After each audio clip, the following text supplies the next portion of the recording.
My son threw my suitcase onto the porch and said I was no longer his problem.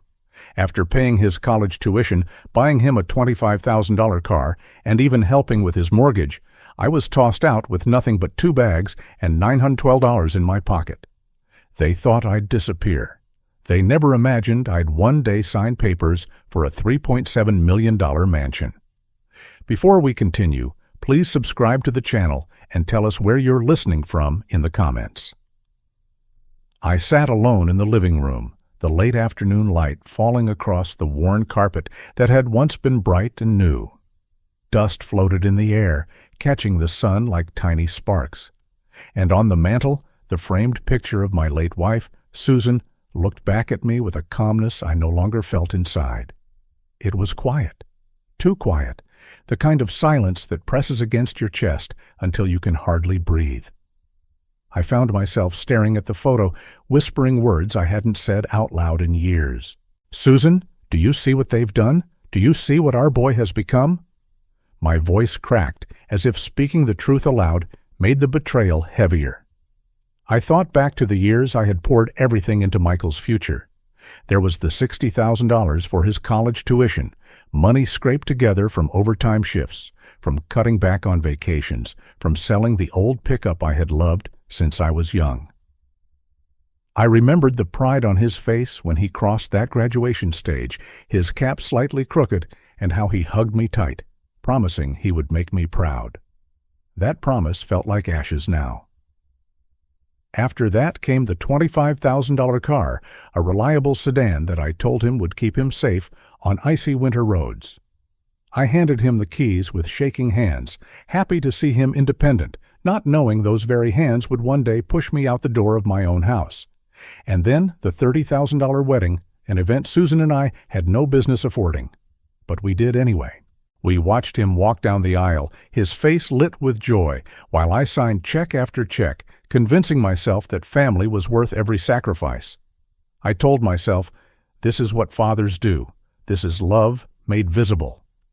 And now I wondered how love could turn into this, into being discarded like last week's trash. My eyes wandered around the room, landing on the walls I had painted myself, the sills I had sanded until they were smooth as glass. The house wasn't just a structure, it was a $600,000 testament to sweat and sacrifice built nail by nail over the years. Every corner had a memory. The wooden floors, polished by countless Sunday mornings with Susan, still held the faint scent of lemon oil we used together. On the staircase wall, photographs stretched upward like a timeline of our lives. Michael in Little League, Michael at his high school prom, Susan in her favorite blue dress, laughing in the garden. This house had been more than a shelter. It was home.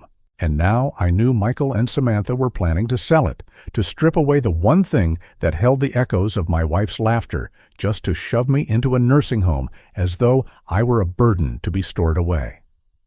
The thought made my jaw tighten until I could hear the grind of my teeth. I closed my eyes and let my mind drift back to when Michael was little. I could almost feel the weight of him in my arms, the way he used to wrap his tiny fingers around mine when he was scared. He used to say, "Dad, don't ever let go." I never did, not once. When his mother was sick, I shielded him from as much pain as I could. I was there at every baseball game, every school play, cheering until my voice was raw. But now, when I needed him most, he looked me in the eye and turned away, choosing his wife's cold ambition over his father's love. It was a wound that cut deeper than any knife, because it wasn't just rejection. It was erasure. It was as if the years of bedtime stories, the scraped knees I bandaged, the Christmas mornings I worked double shifts to afford, all of it had been swept aside with a shrug. The room smelled faintly of old leather, the scent rising from the armchair that had once been my throne. I remembered the countless evenings Susan and I sat there together, side by side, her head leaning gently on my shoulder while the fireplace crackled. Now that chair was occupied by Samantha whenever she visited, her legs crossed, her eyes sharp, commanding the room as if she owned it. It was a bitter irony to see her sitting where Susan once sat, issuing orders and whispering schemes about selling the home. I looked at that chair and felt something twist in my chest, a combination of grief for what was gone and fury for what was being stolen. The memory of Susan's hand resting on mine in that very spot was so vivid, I had to close my eyes. "If only you were here, Susan," I murmured. "You would know what to say. You always did." The silence answered me, heavy and unyielding. The more I sat there, the more the ache in my heart hardened into something else. At first, I was crushed, small, like a man drowning in betrayal. But slowly, a shift began inside me. The sorrow began to burn, and the flames turned into anger. Anger at their arrogance, anger at their ingratitude, anger at myself for letting them believe I was weak. They thought pushing me aside would be easy. They thought I would fade into the background, just another old man shuffled into a corner. But they underestimated me. They forgot that I built this life with my bare hands, that every dollar I gave them was earned through sweat and calloused palms.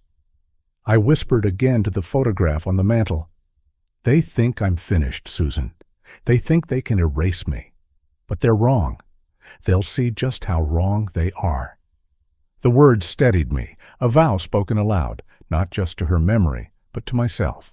I stood and walked to the old oak cabinet in the corner. The wood creaked as I opened the drawer, and inside lay the documents that had once seemed like ordinary paperwork. Now they were lifelines. My fingers brushed against the life insurance policy, the ink still bold where Susan and I had signed it years ago. Behind it lay the deed to the house, my name etched clearly, proof that this place was mine. I pulled the papers out, spread them across the coffee table, and felt a sense of clarity settle over me. The weight of betrayal had nearly crushed me, but these documents reminded me that not everything had been taken. I still had power. I still had rights. I still had a say. And that was enough to spark a plan, the beginnings of a fight I hadn't thought I had the strength to wage. As I stared at the papers, I felt Susan's presence beside me, as if she were urging me forward. "Susan," I whispered, my voice steady now, "they think I am weak, but you'll see. I've never truly fallen. I've only been waiting." My hands no longer trembled as I gathered the documents and placed them back in order. The ache in my chest was still there, but it was no longer paralyzing. It was fuel.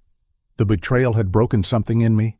Yes, but it had also uncovered a part of me I had forgotten, a man who refused to surrender. The light outside had dimmed into the soft glow of evening, shadows stretching across the floor. I sat down again, but this time I felt different. I was no longer just a father abandoned. I was a man preparing for a battle, one I never asked for, but one I would finish. The chapter of weakness was closed.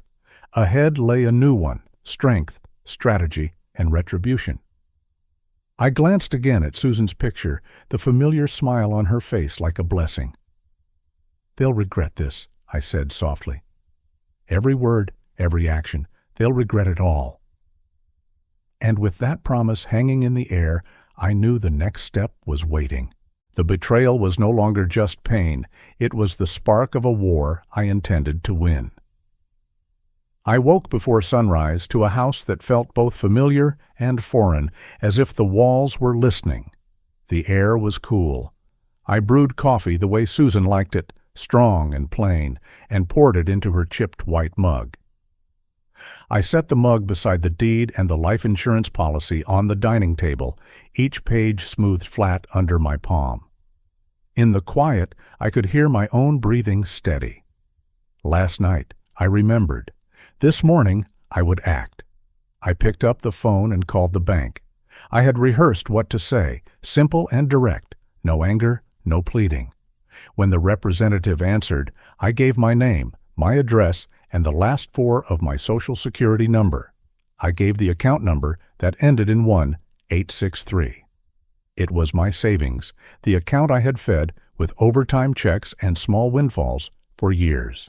I told her I believed my son and his wife might attempt to move or withdraw funds without my consent. I asked for an immediate hold. I asked for a password for the account that only I would know. She put me on a brief hold, came back, and said she could place a temporary freeze today. She spoke slowly, like she wanted me to follow each step, and I appreciated that. She asked me to come into the branch with identification so they could add a notarized fraud alert and restrict online access. I thanked her. Before I hung up, I heard myself say the number out loud, $200,000, as if speaking it would make the fact of its protection settle into my chest like a stone that would not let me drift. I drove to the branch as the sun rose, a pale band of light lifting above the trees. The parking lot was mostly empty. Inside, the air smelled faintly of toner and new carpet.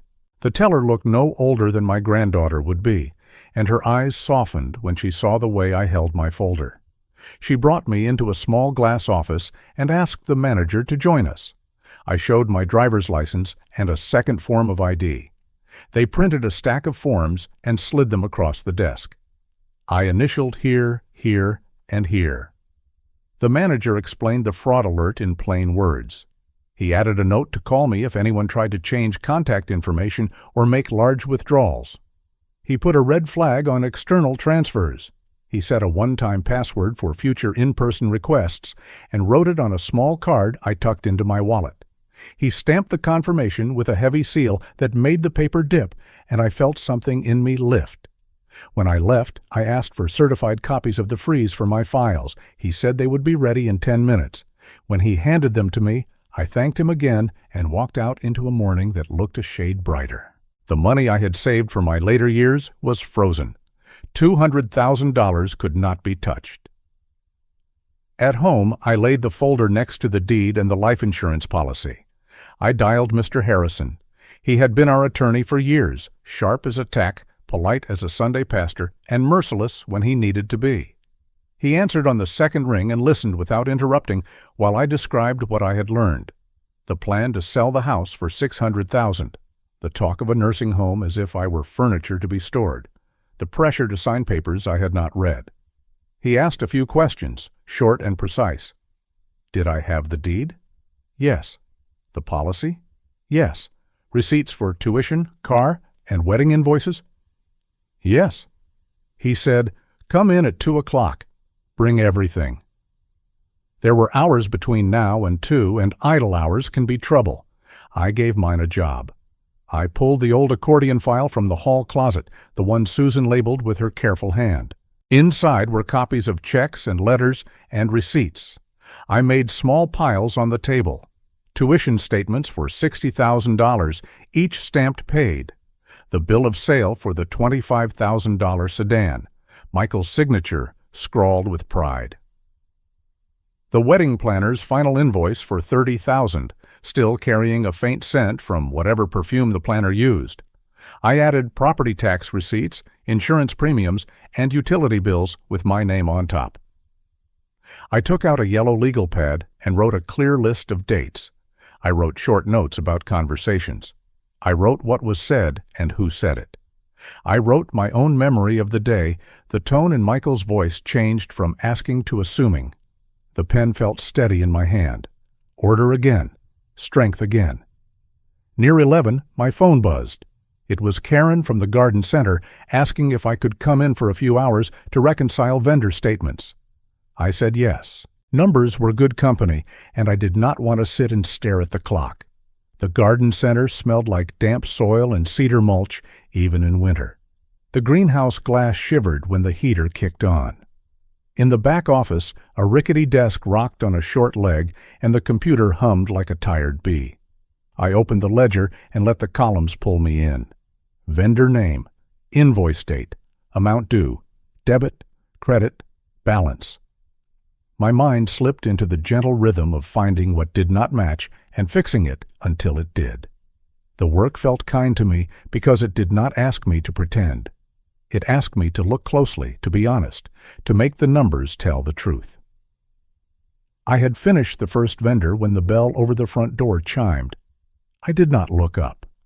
The bell chimed again, a brighter note, the kind that means someone wants to be seen.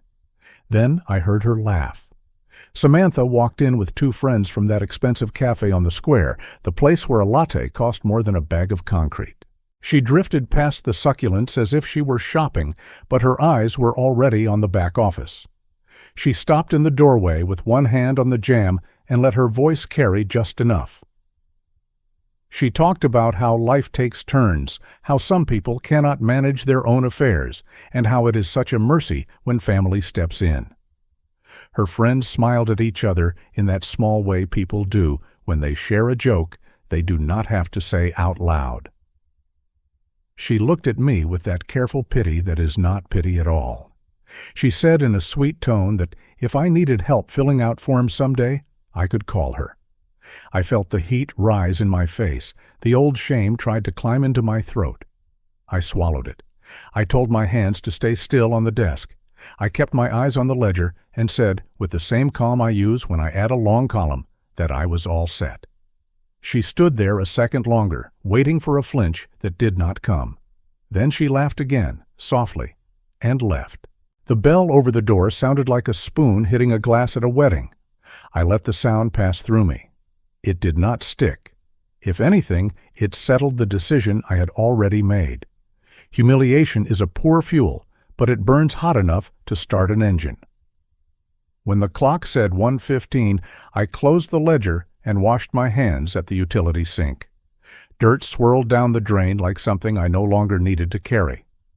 I drove to Mr. Harrison's office, a brick building with ivy that clung to the mortar like memory. The waiting room smelled faintly of leather. The receptionist had a tidy stack of forms ready before I sat down. When Harrison opened his door, he shook my hand and held it a second longer than most men do. Not pity, recognition. He led me to a conference room with a dark wood table and wide windows that looked over the courthouse lawn. He set a yellow legal pad in front of him, wrote the date across the top, and underlined it.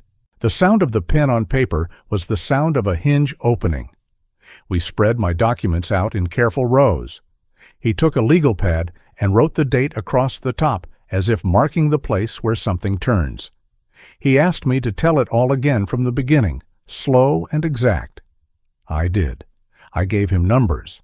$600,000 for the house, $200,000 in savings, $60,000 for tuition, $25,000 for the car, $30,000 for the wedding.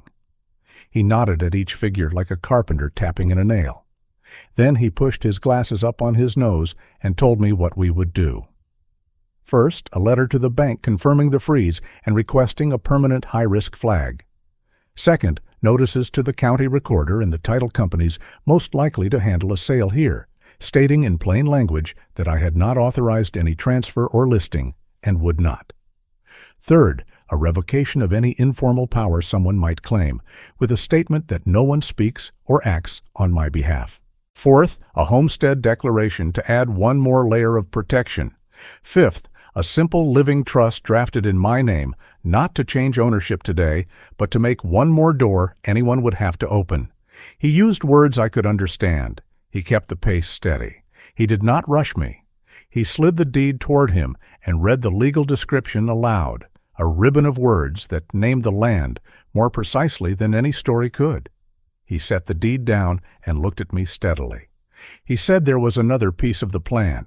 He said we should make a call to Michael from this room with a witness present and state clear boundaries in plain language.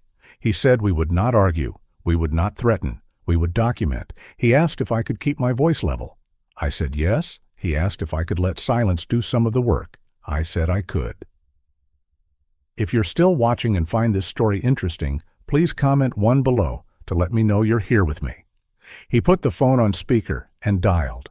When Michael answered, I recognized the edge in his tone, the impatience of a man who believes the finish line is already behind him. I said his name, and then I said mine, as if we were meeting for the first time. I told him I had retained counsel.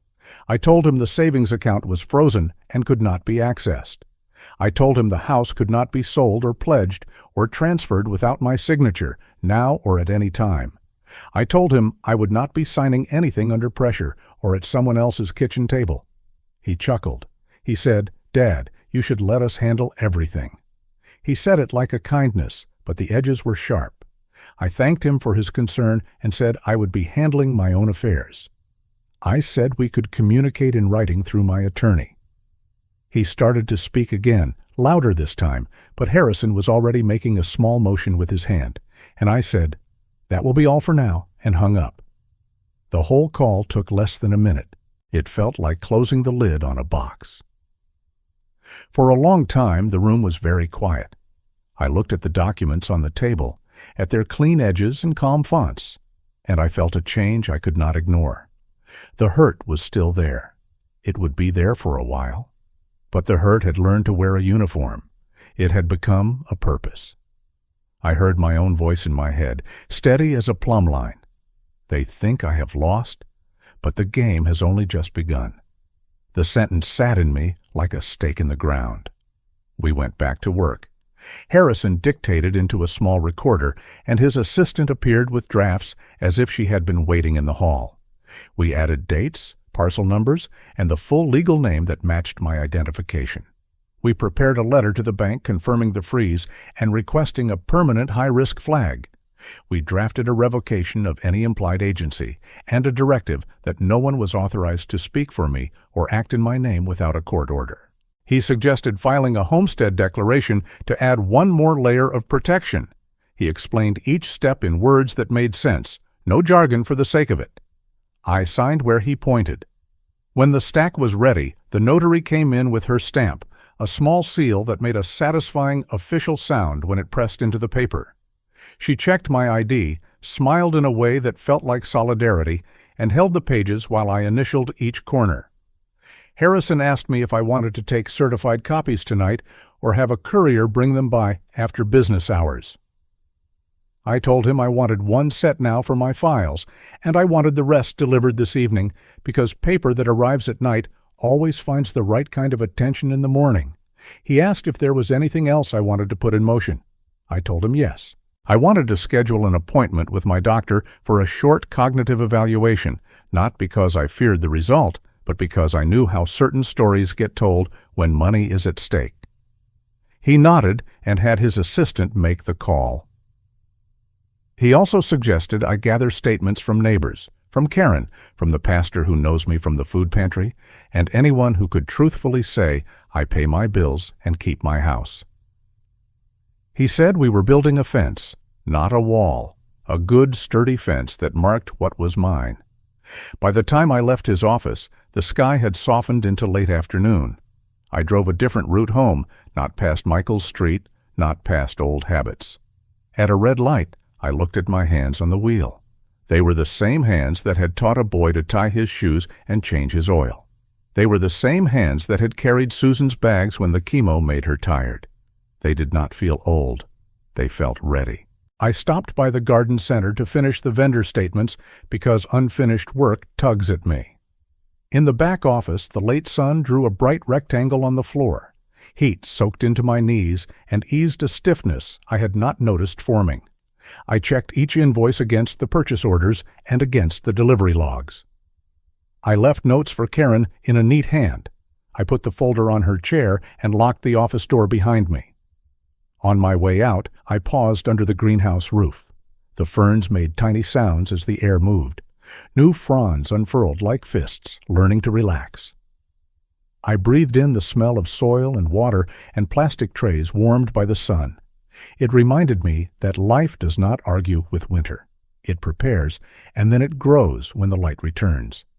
Samantha's words from earlier tried to float back. They sank instead. I did not have room for them. At home, I cleared the dining table and made 3 stacks: bank, county, and medical. I took out a spiral notebook and wrote a timeline across 2 pages, neat and straight. Tuition paid, dates, check numbers, amounts, car purchased, dealer, VIN, date, wedding funded, venue, caterer, balance paid. I wrote the day and time of every recent conversation with Michael and Samantha and what each of us said. I added small details because truth lives in small details. Where we were standing, the smell of rain, the color of a shirt. I printed the bank's freeze confirmation and slid it into a clear sleeve. I put the deed in front, then the life insurance policy, then the new letters Harrison had drafted for the morning. I made a binder because a binder is a kind of armor.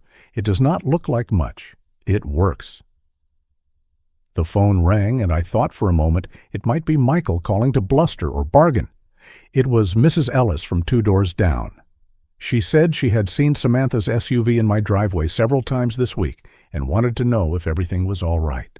I told her I was fine, and I asked if she would be willing to write a simple letter describing what she had seen, dates and times if she remembered them.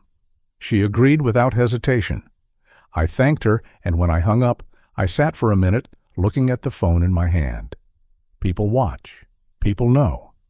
The truth collects witnesses when you are not looking. Night came on slowly. I turned on the lamp near Susan's photo and sat in my old chair. The cushion sighed under my weight like an old friend making room. I replayed the day, not to punish myself, but to lay it down like a path I could follow again if I needed to. The call to the bank, the freeze on $200,000, the branch visit, and the firm sound of a stamp meeting paper, the scene at the garden center, and the way numbers can drown out noise if you let them, the meeting with Harrison, the phone call to Michael. The boundary was laid like a line of chalk that would not wash away with the first rain. I let each moment take its seat in my mind, and then I let it be. I did not pick at it. I did not add speeches. I let the record stand. I stood and walked to the mantel. Susan's eyes in the photograph held their usual steady light. I spoke softly. "They think I have lost," I said. "They think the old man will fade into the wallpaper. But you know me. I am slow to anger, slow to act, and when I move, I do not stop halfway." Saying it aloud did not feel like boasting. It felt like remembering. The doorbell rang just once, a small sound that still made me jump. A courier stood on the porch with a flat envelope from Harrison's firm. He asked for my signature on a tablet and handed me the package with both hands, like it mattered. Inside, wrapped in tissue, was a neat stack of documents and a cover letter on heavy paper. The letter summarized what we had done and what would happen next. Account freeze confirmed. Notices prepared for recording first thing in the morning. Revocation drafted. Homestead declaration ready. A short memo to the title companies was prepared for overnight delivery, a script I could use if anyone tried to push me. The last page was a list of next steps with boxes to check. First thing tomorrow, recorder's office, then the bank for final confirmations, then the physician's office, then letters to neighbors to sign and date. I felt a clarity that I had not felt since the last day Susan laughed without effort. It was not joy. It was not a triumph. I stacked the papers by purpose and squared the corners with the side of my hand. I put a pen beside the homestead form so I would see it first thing. I checked that the freeze confirmation was in its sleeve. I checked that the deed was where it belonged. I turned off the overhead light and let the lamp keep its small circle of gold on the table. Before bed, I opened the front door and stood for a minute on the porch. The night smelled faintly of pine and cold earth. A dog barked once down the block, and then the street was quiet. I thought about Michael, about the easy arrogance in his voice, about Samantha and her careful smile. I thought about the morning, about walking into the recorder's office with documents that fit together like joined hands. I thought about the sound the clerk's stamp would make. I pictured the file number written in neat black ink across the top edge. I pictured a door closing behind me and another door opening in front. I locked the door behind me. In the living room, I paused and looked again at Susan's picture. My voice was calm when I spoke. They think I lost, but tomorrow they will begin to understand. I touched the frame with 2 fingers, the way I used to touch her wrist when I wanted her attention without interrupting her book. Then I let the house go still around me. Upstairs, the bed felt wide and clean. Sleep came quickly and stayed. On the table downstairs, the sealed envelope waited in the quiet, heavy with the promise of Chapter 4. The day of the hearing started before dawn. I woke in a house that finally felt steady again. The binder sat on the dining table like a small, patient guard. Inside were the deed, the bank freeze papers, and the homestead form Harrison filed at sunrise. I brewed coffee and poured it into Susan's white mug. The steam rose in a thin ribbon. I stood there and listened to the quiet tick of the kitchen clock. Chapter 3 had been about preparation. Today would be about proof. I said it out loud. Proof. I parked by the courthouse under the same maple I always choose. The square still held the smell of last night's rain. The stone steps were damp and cool. A bailiff checked my name and pointed toward courtroom 3. Harrison met me in the hall. He wore the same calm as yesterday, a polite armor that fit him well. He put a hand on my shoulder and asked if I had eaten. I told him yes. He nodded and said, "Good." We walked in together and took the front bench. Before the judge came in, I crossed the street to the town hall for a short meeting.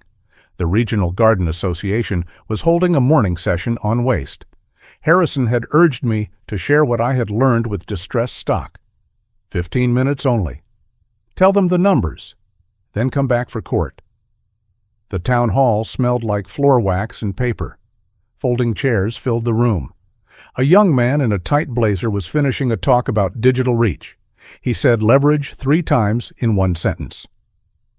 I kept my opening plain, my name, my work, and the method. I told them I had taken plants that looked hopeless and given them time, light, and clean soil. I said most came back if you learned to see past the first brown leaf. I said the plan worked because honesty sells. A hand shot up. The young man did not wait. He smiled and called me a nice story. He said hobby projects do not keep doors open. He said an old man's fantasy cannot balance a ledger. If you're still watching and find this story interesting, please comment 2 below to let me know you're here with me. I let the room settle. Then I told them the figures the way a careful bookkeeper tells the truth. 2 winters, 200 pallets, 70% recovery, clear labels, fair pricing, local buyers who trusted what they were told. I named the big number last so it would land without drama. $200,000 in revenue from stock that would have gone to a dumpster. The room changed shape. The owners in work boots began to nod. The young man's smile slipped. He took a breath and said nothing. Harrison checked the time, and we walked back across the street. Courtroom 3 was paneled in dark wood that held the light like warm honey. The seal hung above the bench. The clerk sorted files into neat stacks. The court reporter tested her machine with a soft burst of keys. Michael and Samantha sat at the other table. They were dressed for a photograph. Serious colors, careful posture. They looked at everything but me. I kept my eyes on the judge's door and on my hands, open and quiet on the table. We stood when the judge entered. She was small, with a voice that carried without effort. She confirmed this was a bench trial. No jury. She set ground rules about civility and time. Harrison gave a short opening. He used plain words. He said the house was mine. He said the savings were mine. He said notice had been recorded. He said there had been attempts to move property without authority. He said the law was simple and the facts were clean. He sat. The words stayed in the air like clear notes. The other lawyer spoke about concern. He said capacity. He said best interest. He said modern paperwork is hard for seniors. He said my son and daughter-in-law had stepped up to help. He did not say a dollar amount. He did not say a date. He did not say consent. The judge listened with the same calm face. She asked if his clients held any written authority. He said no, but. She raised her hand slightly. She asked him to save the but for evidence. Harrison began with the foundation. He placed the deed on the tray. The clerk marked it and handed it to the judge. Harrison asked me to identify it. I did. He asked how and when the house was purchased. I answered. He asked if anyone else was on the title. No. He placed the bank's freeze confirmation on the tray. He asked me to explain the flags, the password, and the call requirement. I did. He placed the homestead declaration and the revocation of informal authority. He kept the pace steady, brick by brick. Cross-examination came like small waves trying to find a crack. The other lawyer asked if I had ever been confused by paperwork. I said sure, like any person, and that I read slowly when it mattered. He asked if I had ever thought about assisted living. I said I think about safety like a grown man should. I will decide when it is time. He asked if I had ever left the door unlocked.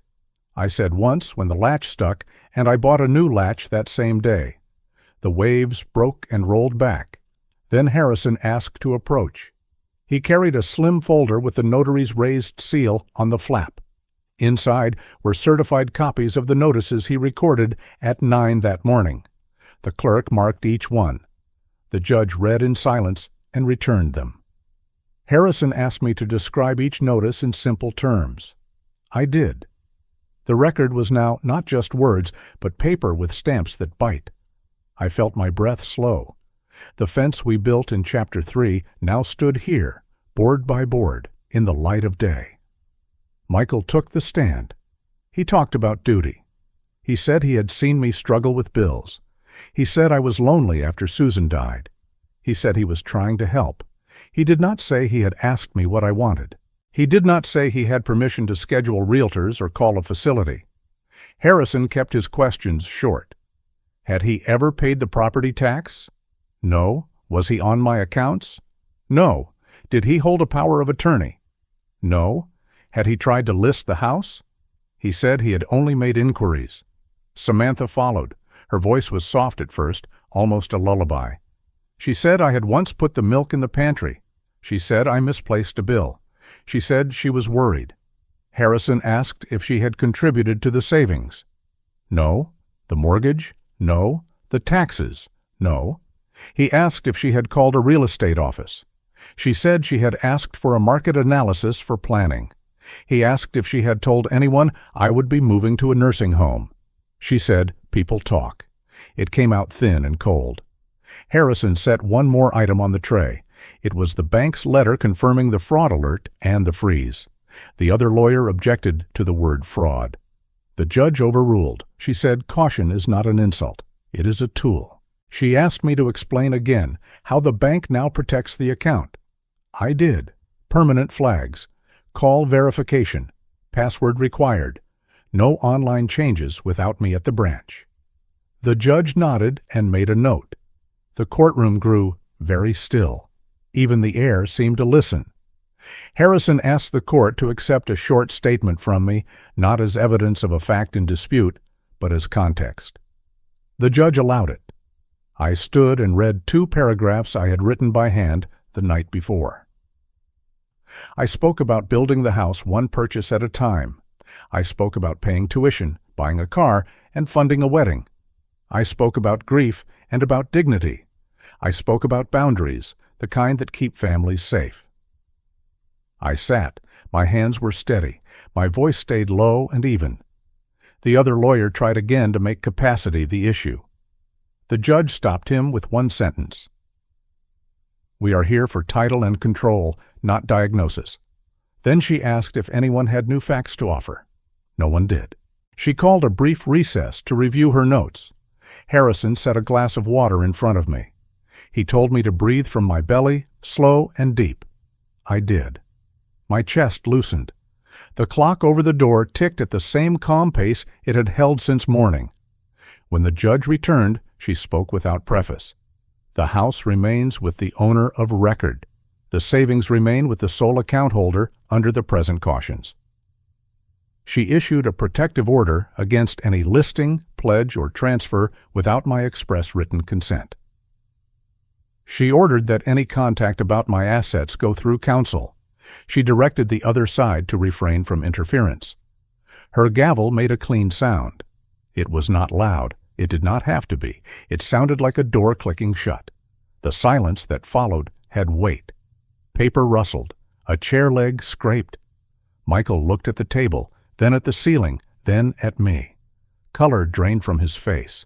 He opened his mouth and closed it. Samantha spoke first, her voice tight. She said I had been misled by a clever lawyer. She said Harrison had tricked an old man with forms and stamps. The judge lifted her eyes. Enough. The word was quiet and final. Samantha, stop talking. That is how real authority sounds. It does not need heat. We gathered our papers. The clerk handed us certified copies. The court reporter stretched her fingers with a small smile, the smile of someone who has watched a long day end in a clean line. In the hallway, the light from the high windows fell in long bars on the floor. Harrison let me stand there and look out over the square. People moved like gentle eddies. A pigeon strutted and pecked and took off in a sudden flap. Life continued, steady and ordinary. Inside me, something unclenched. Michael came toward me but did not come close. He said Dad in a tone I had not heard since he was little and in trouble. He said they had only wanted to help. He said the world is complicated. He said he thought moving fast would protect me. He said Samantha had meant well. Help? Complicated. Protect? Well? 4 words he kept repeating, as if they could rinse the ink off a signed order. I told him that help always begins with a question. What do you need? He had not asked that question. Samantha stood behind him and shook her head. She said, neighbors gossip. She said people twist things. She said the system is stacked. She said we should keep this in the family and not parade it in front of a courthouse. I told her the law is not a parade. It is a fence line. You walk it to see where the posts really are. Then you stop stepping on other people's grass. I kept my voice even. Anger can make a good point turn mean. I wanted the point to stay good. We stepped outside. The flags over the steps moved in an easy wind. Harrison asked if I would like to sit. I said I would like to stand and look at the sky for 1 minute. Blue spread without a cloud. I looked at it and felt very small and very strong at the same time. I said a single sentence, more to the air than to any person. They just learned the most expensive lesson of their lives. Harrison heard me and nodded. He did not smile. He did not need to. We walked back to his office to sign one last page for the file. The receptionist slid it across a counter that smelled like cedar polish. I read the parcel number and my name and signed. Harrison placed the page into a thin envelope and handed it to me. Inside was a summary of the orders and a short list of next steps. File copies at home. Confirm with the bank. Keep a log of contacts. Rest? He said the last word as if it mattered. It did.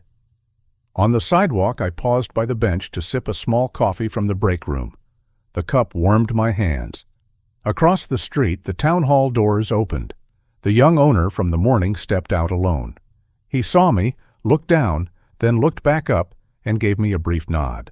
I nodded in return. No victor's grin, just respect. Numbers had spoken where pride once tried. People hear numbers when pride fails. I drove home in the slow lane. I passed the hardware store, the church, and the diner with the stubborn neon sign. The town looked the same. I felt different. At a long red light, I spoke to the empty car. They thought I was weak. Today, they saw the consequence. The sentence fit in my mouth like it had been measured for me years ago. It tasted like iron and relief. I breathed in and out until the light turned green and the car rolled forward without effort. At home, I set the envelope beside the binder on the table. I called the bank manager and told him the court had entered a protective order. He thanked me for the update and said the file would reflect it. He said we were welcome to meet in person to add a note to the account. I said tomorrow at 9 suited me. He said he would see me then. His steady tone felt like a hand offered when the curb is high. Small courtesies make strong bridges. I walked through the rooms of the house and touched the frames on the walls. The sunlight at 5 o'clock fell through the south window and lay warm squares on the floor. The wood grain glowed. The place felt like itself again, not a prize in someone else's plan, not a burden to be moved, not a number on a listing sheet. Home. I stood in front of Susan's picture and told her the ruling. I told her about the gavel. I told her about the nod from the young man. I told her I had not raised my voice once. Evening came in on quiet feet. I ate eggs and toast at the counter and washed the plate. I wrote a short list on a sticky note and put it on the fridge. Thank the bank. Thank Karen. Call Mrs. Ellis. Sleep. Simple things. Right things. My phone buzzed with a message I did not open. Tomorrow is better for hard words. I set the phone face down and watched the last light leave the backyard as if the day were closing its own binder with care. Before bed, I stepped onto the porch. The night air smelled of pine and cool dirt. A dog barked once and fell silent. Somewhere far off, a train gave a low, steady horn, the kind that does not ask, only announces. I stood there and let the quiet hold me up. I said a few words to the dark. Thank you for the fence. Thank you for the paper. Thank you for the truth that sat still long enough to be seen. The porch boards were firm under my feet. My spine felt tall again. Inside, I turned off the lights room by room and left the lamp by the table on low. The binder caught the soft glow. The envelope lay on top, its flap closed, its edges square. I touched the paperweight Susan liked, the blue glass that looked like lake water on a still day. I spoke a promise I could keep. I will guard this house. I will guard what is mine. I will guard my peace. My voice sounded like it came from the same place the gavel sound had come from. Steady, final. One more detail matters. When the judge summarized her order, she spoke the numbers in a voice that made them solid. The residence, valued near $600,000, remains with the owner of record. The savings, $200,000, remain with the sole account holder under existing bank protections. Hearing those figures in that room felt like thunder without rain. The clerk handed me certified copies, each trimmed with a small gold seal that winked under the lights. Samantha took a step toward the clerk, then stopped when the bailiff lifted his palm, a small, silent wall. Later, at Harrison's desk, we spoke about the next steps. He suggested I consider a simple living trust, not to hide anything, but to sharpen the edges around it. He suggested a letter to the few places that still send paper bills, reminding them that no changes are valid without me. He asked if I wanted to donate a flat of recovered perennials to the community garden as a quiet celebration. I said yes. Growing something honest seemed like the right way to end a hard day. He also proposed a follow-up review in 30 days to adjust whatever needed adjusting. If you're still watching and find this story interesting, please comment 3 below to let me know you're here with me. Tonight I stood in the doorway and looked back at the table for one more breath. Then I gave the night a small call to anyone listening who knows this ache. The feeling of being pushed aside and made small is heavy, isn't it? If you believe every person is worthy of fair treatment, type this in the comments. Justice. Now watch what they do next and how we change the ending together. I woke the morning after court with a stillness in my chest I had not felt in months. For the first time, the house did not feel like a battlefield. It felt like mine again. The gavel's sound still echoed in my mind, steady, final, like a stone dropped into deep water. The fight was not only about $600,000 or the $200,000 I had saved. It was about breath, about space, about dignity. Now the law had given me back all 3. The first thing I did was call the bank manager. He confirmed that the judge's protective order had already been entered in their system. He told me no one, not even a relative, could touch the account. Every withdrawal would require me to be in person, with I and Maya password. Hearing him say it aloud made my shoulders loosen. I thanked him and said I would stop by later to sign additional documents. He told me, "Sir, you've set the kind of safeguards everyone your age should have." I wrote his words down on a sticky note and placed it inside my binder. Proof of respect has value, too. By mid-morning, I had also called the county recorder's office. The clerk, who knew Harrison well, told me the notices had been filed first thing and that certified copies were ready for pickup. When I walked into that office, the smell of paper and old wood met me. The clerk handed me a thick envelope. Inside, each copy bore the county seal, embossed so deeply it left a shadow on the page. I held them like they were bricks for a foundation. Each one was a post driven into the ground, saying, "This is mine. This is safe." The world outside, though, was not as steady for Michael and Samantha. By the end of that week, word had spread around town. The bank had called in one of its own loans after reviewing recent activity. Their car lease was under scrutiny, and a mortgage they had co-signed years ago was suddenly up for renewal with stricter terms. I heard from Mrs. Ellis, who keeps close track of gossip, that they were given 60 days to vacate their rented home because the landlord no longer trusted them. They ended up in a small second-floor apartment by the highway where the noise of trucks never stops and the walls smell of other people's cooking. It wasn't cruelty. It was a consequence. I had a choice now. I could hold on to the big house, the one Susan and I built, the one with all the layers of memory, or I could choose something simpler. I walked through each room one last time, touching the wood panels, the window frames, the stairs I had sanded with my own hands. My fingers lingered on the family photos that had once been a comfort but now felt heavy. I realized the house had done its duty. It had raised a family, held a marriage, and survived storms. But it was not my freedom anymore. It was a weight. So I called a realtor I trusted. We listed the house, and within weeks it sold for just under $600,000. When the closing papers were signed, I put the check into my bank account, right next to the savings already frozen safe. I whispered to Susan's photo on the last day, "This house is done serving us. Now it will serve someone else." I bought myself a small apartment with cash, $200,000, looking out over the park. It wasn't grand. One bedroom, a balcony, a living room filled with light. The first morning I woke there, I stepped out onto the balcony with coffee in hand and watched the sun hit the tops of the trees. The park smelled of wet grass and children's laughter. I thought, this is what peace tastes like. No schemes, no voices raised, just me, the sky, and the birds arguing over crumbs.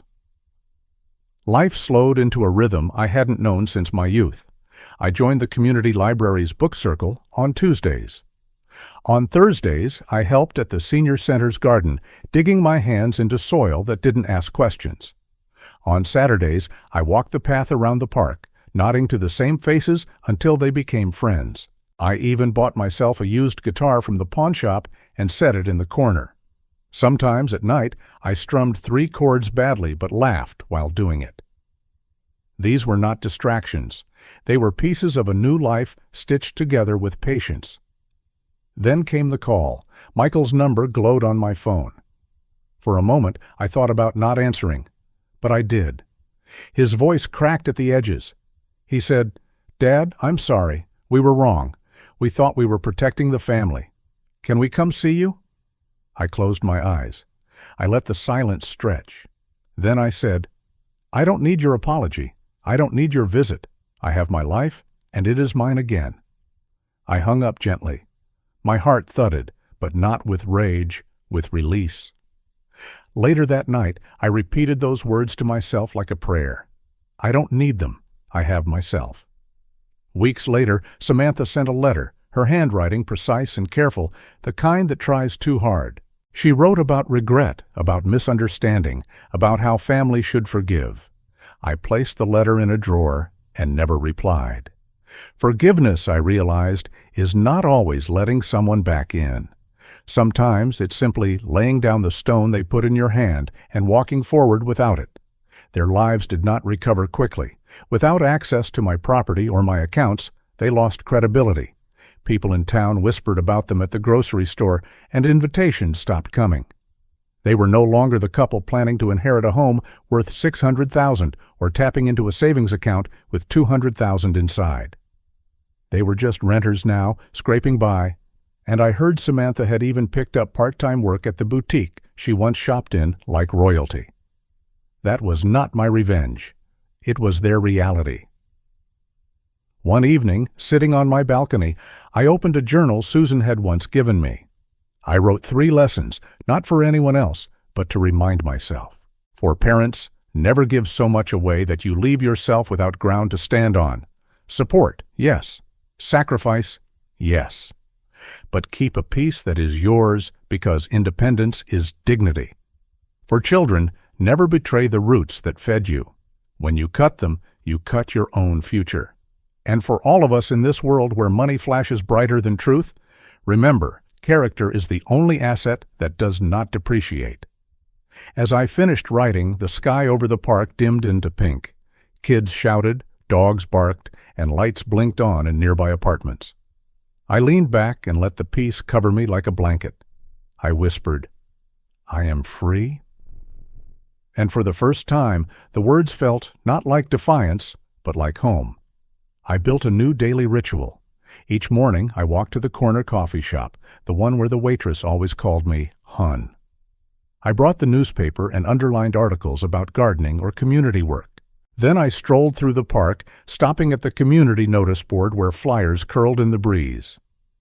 One day, I saw a notice, "Volunteers needed, local charity plant sale." I pulled a tab with the number. The thought of growing something honest, then handing it over for good, filled me with a quiet joy. That evening, I stood by Susan's photo on the small shelf in my new living room. I told her about the apartment, the park, the phone call I had refused, and the letter I had not answered. I told her about the plant sale, and I said, "I finally learned, love, that peace is not given. It is taken back, choice by choice." Her photo looked the same as always, but my reflection in the glass was different, stronger, softer. Michael tried again a month later. Another call, shorter this time. His voice is smaller. I let it go to voicemail. He said, "Dad, please, just a coffee, just one talk." I erased the message. I was not cruel. I was clear. Ran Gioy. Boundaries are not walls. They are doors with locks, and I finally held the keys again. The contrast between us could not have been sharper. I lived in a sunlit apartment worth $200,000, debt-free, with mornings full of books and gardens. They lived beside the highway in a unit where the windows rattled each time a truck passed. My phone carried silence. Their phone, I imagine, carried calls from creditors. That is how truth works. It sets each person in their own field to harvest what they have planted. The lesson for me was simple but heavy. Blood is not a license. Family is not a guarantee. Respect must be earned, and once broken, it takes more than words to rebuild. I had no anger left, only a firm calm that told me I had chosen the right road. I had proof of that calm every morning when I woke and stretched in a home that no one could take from me. As spring turned, I carried potted plants to the charity sale, their green leaves trembling in the wind. Children ran past me, and an old woman with silver hair took a fern from my hands and pressed $5 into mine. She said, "You grow strong things." I smiled. Not everything I grew was in soil. That night, after setting the day's coins in a jar, I whispered one more sentence into the quiet. "I don't need them anymore. I have myself." The words felt final, and yet I could feel the next chapter calling me. Something lighter, something more than survival. Perhaps the plant sale was only a beginning. Perhaps giving, after all the taking I had endured, was the real shape of healing. And so, Chapter 6 began to form in my mind, not as another fight, but as a path toward meaning. The weeks after the trial unfolded like the slow turning of a page. For months, every breath I had taken carried the weight of betrayal, the weight of fear, the weight of a fight I had not chosen, but was forced into. Now, each morning greeted me with something new. Silence, light, and a sense of space that felt like freedom. I would step onto the small balcony of my $200,000 apartment, coffee in hand, and look out over the park across the street. The trees shifted with the wind, green giving way to shades of gold, and the laughter of children drifted upward like a promise that life could be simple again. Michael and Samantha, meanwhile, were not finding simplicity. Word spread quickly in towns like ours. People whispered. Some shook their heads. Others crossed the street. They had been the couple with big plans, the couple who thought they could claim a house worth $600,000 and a savings account with $200,000 inside.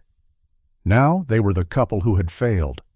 They moved into a cramped apartment off the highway, the kind where trucks rumble past all night, shaking the thin glass of the windows. They tried to show their faces at church, but I heard from a neighbor that no one sat beside them anymore.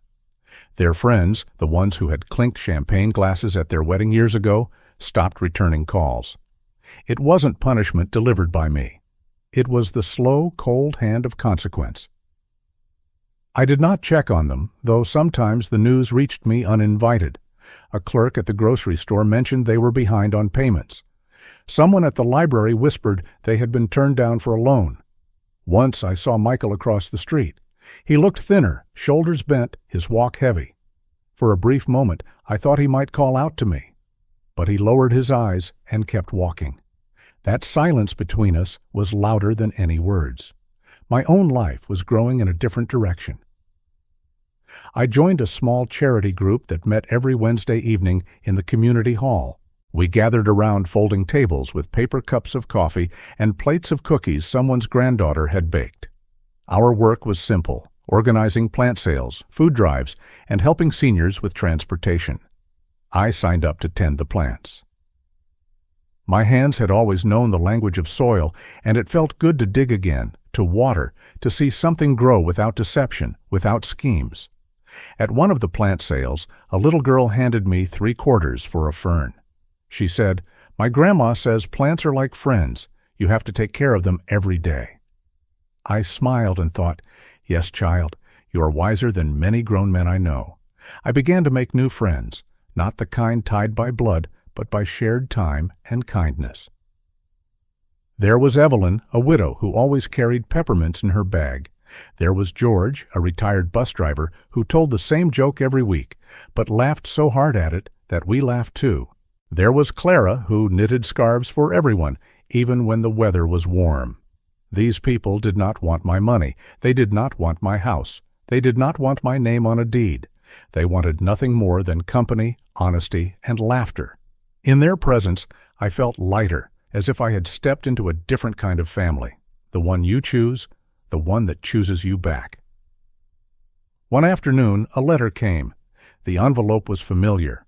Michael's handwriting had not changed since he was a boy learning cursive, though now it trembled slightly. I held it for a long time before opening it. Inside, the words spilled with apology. He said he was sorry. He said he had been blind. He said Samantha had pushed, but he had allowed himself to be pushed. He wrote that family was more important than money, that he missed me, and that he wished we could start over. For a moment, my throat tightened. For a moment, I thought of the boy who used to climb into my lap with scraped knees, who used to whisper, "Don't let go, Dad." But then I thought of the man who had thrown my suitcase on the porch and told me I was no longer his problem. I thought of the nights I lay awake, wondering if I would lose everything Susan and I had built. I folded the letter, placed it in a drawer, and did not answer. Forgiveness is not always about letting someone back into your home. Sometimes, forgiveness is simply setting the weight down and moving on without it. I whispered to myself, I don't need their words anymore. I have my life, and that is enough. Life in the new apartment became a rhythm of small joys. Morning light filled the kitchen, warming the countertop where I set my mug of coffee.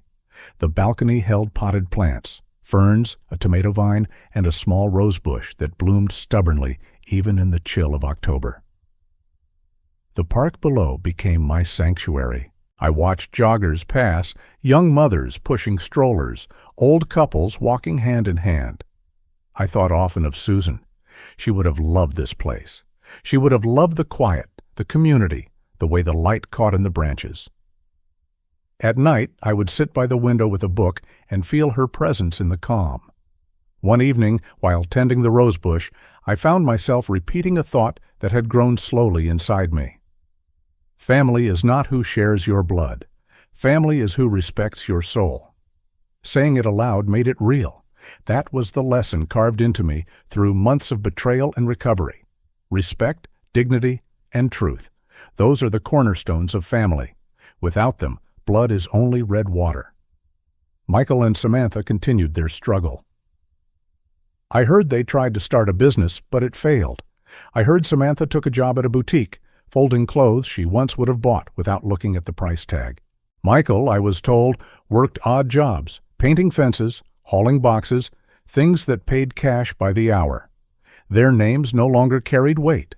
Their plans no longer impressed anyone. They were ordinary now, perhaps even less than ordinary. That, I realized, was their punishment, not delivered by me, not crafted by my hand, but born of their own choices. The contrast was sharp. I lived in peace, in a home bought outright, with mornings free of fear. They lived under the hum of the highway, scraping by. And yet I did not feel triumph. I felt clarity. Life had balanced itself. The scales had leveled. I did not need revenge because the truth had already done its work. I began to reflect more deeply on the lessons of this journey. For parents, the lesson is simple. Never give everything away. Love your children, yes. Sacrifice, yes. But keep a piece of yourself, a piece of your independence, because without it, you are vulnerable to the storms of betrayal. For children, the lesson is just as sharp. Do not betray the roots that nourished you. When you cut them, you cut your own stability, your own dignity. And for all of us in this restless modern world, the truth is this: money can blind, but character clears the path. Wealth fades, houses crumble, bank accounts are empty, but character, the way you choose to stand, remains the one treasure no one can steal. One Sunday morning, while helping at a community garden, I found an old pocket watch buried under a pile of donated tools. Its face was cracked, its chain tarnished, but when I wound it gently, the ticking began again. I cleaned it, polished it, and placed it on my desk at home. It became a symbol for me. Time does not stop, not for betrayal, not for grief, not for regret. Time keeps moving, and so must we.